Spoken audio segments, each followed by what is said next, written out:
भावनात्मक बुद्धिमत्ता।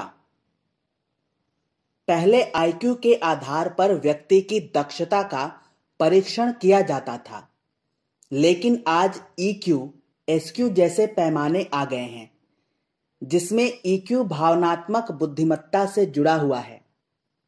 कभी उच्च आईक्यू को व्यक्ति की योग्यता व जीवन की सफलता से जोड़कर देखा जाता था, लेकिन इसके आधार पर जब व्यक्तिगत जीवन में सफल व्यक्तियों को पारिवारिक, सामाजिक एवं सामूहिक स्तर पर प्रायः एक असफल जीवन जीते देखा गया, तो समझ आया कि आईक्यू पर्याप्त नहीं।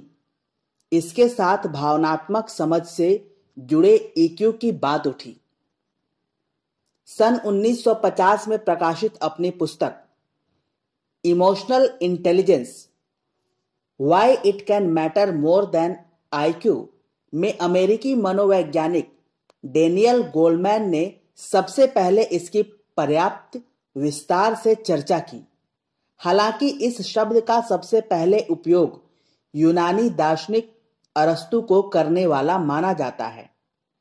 डेनियल गोलमैन का दावा रहा है कि व्यवहारिक जीवन की समग्र सफलता में 80% से अधिक भावनात्मक बुद्धिमत्ता की भूमिका रहती है, जबकि आईक्यू का महत्व 20% से भी कम है।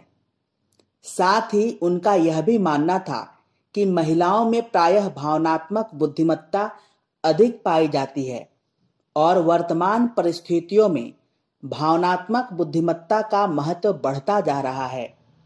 इस आधार पर भविष्य में अधिकांश उच्च पदों पर महिलाओं के पहुंचने की संभावनाएं बढ़ेंगी।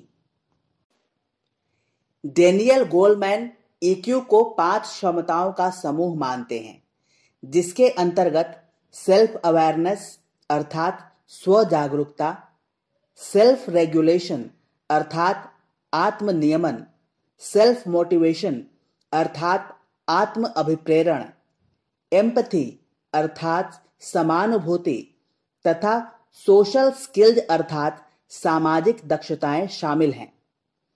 इस तरह भावनात्मक बुद्धिमत्ता का अर्थ है व्यक्ति का अपने तथा दूसरों के मनोभावों को समझना, उन पर नियंत्रण करना तथा अपने उद्देश्य प्राप्ति हेतु उनका सर्वोत्तम उपयोग करना।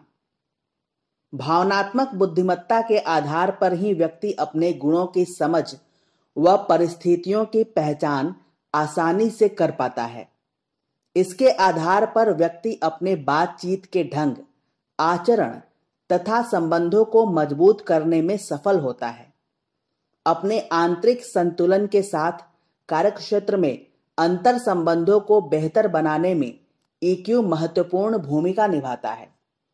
इस तरह व्यक्ति अपने भाव संवेगों के प्रति संवेदनशील होता है, दूसरों के वाणी व्यवहार के साथ उनकी दैहिक भाषा के माध्यम से भी समझने में सक्षम होता है, अपने संवेगों को अपने विचारों के साथ संबद्ध कर उचित निर्णय के साथ समस्या के समाधान की ओर बढ़ता है, अपने संवेगों की प्रकृति व तीव्रता को समझते हुए नियंत्रित व्यवहार करता है, जिससे कि आपसी सामंजस्य के साथ शांति को प्राप्त हो सके।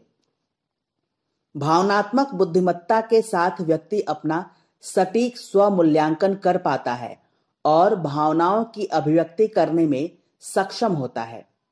यह उसके अंतर्वैयक्तिक संचार कौशल को बेहतर बनाता है, जिससे आपसी संबंधों में उचित समझ, उदारता व सहिष्णुता का समावेश होता है।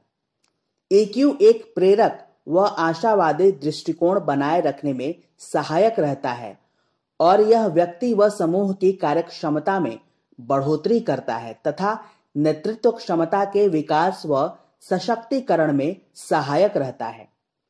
इसके रहते विभिन्न प्रकार की प्रकृति के व्यक्तियों के बीच भी सामंजस्य को स्थापित करना संभव होता है तथा यह उचित व सही निर्णय लेने में सहायता करता है। इस आधार पर जीवन के हर क्षेत्र में ईक्यू के महत्व को समझा जा सकता है। प्रशासन, नौकरशाही से लेकर सामाजिक, आर्थिक व राजनीतिक अर्थात जीवन के हर क्षेत्र में इसकी उपयोगिता को देखा जा सकता है। व्यक्तिगत स्तर पर शारीरिक एवं मानसिक स्वास्थ्य एवं संतुलन में इसकी महत्वपूर्ण भूमिका रहती है। इसके साथ तनाव प्रबंधन प्रभावी ढंग से हो पाता है, जिससे उच्च रक्तचाप, मधुमेह, हृदयाघात जैसे रोगों का खतरा कम हो जाता है। व्यक्ति की प्रतिरोधक क्षमता बढ़ती है तथा उसे दीर्घायुष्य का वरदान मिलता है। सार रूप में ईक्यू से मानवीय संबंध स्वस्थ और संतुलित बनते हैं। जीवन की चुनौतियों का सकारात्मक भाव के साथ सामना करने की क्षमता विकसित होती है तथा समस्याओं के समाधान की दिशा में उचित कदम उठते हैं और जीवन के हर क्षेत्र में सफलता सुनिश्चित होती है। ईक्यू में कमी होने पर व्यक्ति आसानी से तनावग्रस्त हो जाता है, अपनी भावनाओं को सही ढंग से व्यक्त नहीं कर पाता, दूसरों की भावनाओं का स्तर व गहराई को समझने में उसे कठिनाई होती है, बहुत जल्द दूसरों के प्रति धारणा बनती है व धैर्य के साथ दूसरों को परखने का भाव नहीं रहता। न्यून ईक्यू के रहते दूसरों की गलतियों को ऐसे लोग आसानी से माफ नहीं कर पाते तथा अंदर ही अंदर अनावश्यक आक्रोश व तनाव पाले रहते हैं। ऐसे में व्यक्ति बहुत जल्द गलतफहमी का शिकार हो जाता है, आसानी से आहत होता है तथा छोटी छोटी बातों का बुरा मान बैठता है। साथ ही अपने जीवन की कठिनाइयों के लिए दूसरों को जिम्मेदार ठहराता है। इस तरह न्यून ईक्यू एक संतुलित एवं परिपक्व जीवन की ओर बढ़ने से रोकता है। ऐसे में आवश्यक हो जाता है कि ईक्यू में सुधार किया जा सकता। हालांकि ईक्यू अचानक विकसित नहीं होता, अभ्यास के द्वारा धीरे धीरे इसमें बढ़ोतरी की जा सकती है। इस हेतु दूसरों के साथ व्यवहार में देखें कि लोगों के प्रति आपकी कैसी प्रतिक्रिया रहती है। क्या आप बहुत जल्द निष्कर्ष पर आ जाते हैं? अतः स्वयं को दूसरों के स्थान पर रखें तथा उनके पक्ष को अधिक उदारता पूर्वक एवं खुले दिल से स्वीकार करें। बहुत अधिक आत्म केंद्रित न हो तथा दूसरों का उचित ध्यान रखें व सम्मान दें। ईमानदारी के साथ अपना मूल्यांकन करें व अपनी कमजोरी को समझें तथा इनको स्वीकारने का साहस करें और सुधार के लिए आवश्यक कदम उठाएं। तनावपूर्ण स्थिति में भी अपना भावनात्मक संतुलन बनाए रखें तथा अपनी वाणी व्यवहार में व्यतिक्रम न आने दें। अपने व्यवहार की जिम्मेदारी लें। यदि किसी की भावनाएं जाने अनजाने में या आवेश में आहत हो गई हैं तो इसके लिए क्षमा मांगे। सार रूप में दूसरों के साथ वह व्यवहार न करें जो हमें अपने लिए पसंद नहीं। यही भावनात्मक बुद्धिमत्ता की पहचान है।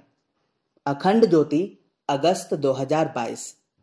मित्रों, अगर आपको हमारा ये प्रयास अच्छा लगे तो कृपया हमारे चैनल को सब्सक्राइब करें, शेयर करें, कमेंट बॉक्स में अपने बहुमूल्य कमेंट को जरूर अंकित करें। साथ ही अगर आप हमें कुछ सुझाव देना चाहते हैं तो अपना बेशकीमती सुझाव भी कमेंट बॉक्स में जरूर लिखें। धन्यवाद।